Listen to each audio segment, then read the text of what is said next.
एक चिद्दिया थी, वह बहुत ऊंचा उड़ती, इधर उधर चहचहाती रहती, कभी इस टहनी पर कभी उस टहनी पर खूब फुदक रही थी। पर उस चिद्दिया की एक आदत थी कि प्रत्येक दिन उसके साथ जो भी होता, अच्छा या फिर बुरा, वो उतने पत्थर अपने पास पोटली में रख लेती। जब भी कभी वो अपने घर में रहती तो उन पत्थरों को पोटली से निकाल कर देखती। अच्छे पत्थरों को देखकर बीते दिनों में हुई अच्छी बातों को याद करके खुश होती और खराब पत्थरों को देखकर दुखी होती। वह चिद्दिया हर दिन ऐसा करती थी और हर दिन पत्थर इकट्ठा करने की वजह से उसकी पोटली भारी होती जा रही थी।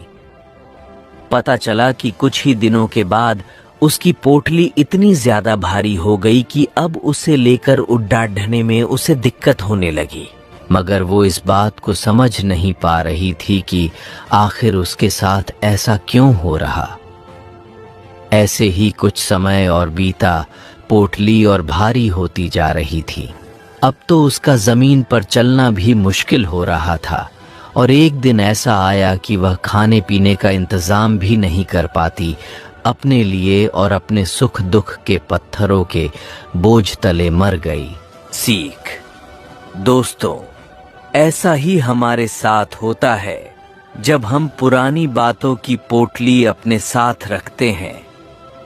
अपने वर्तमान का आनंद लेने की जगह भूतकाल की बातों को ही सोचने में लगे रहते हैं। इस पल का आनंद लीजिए।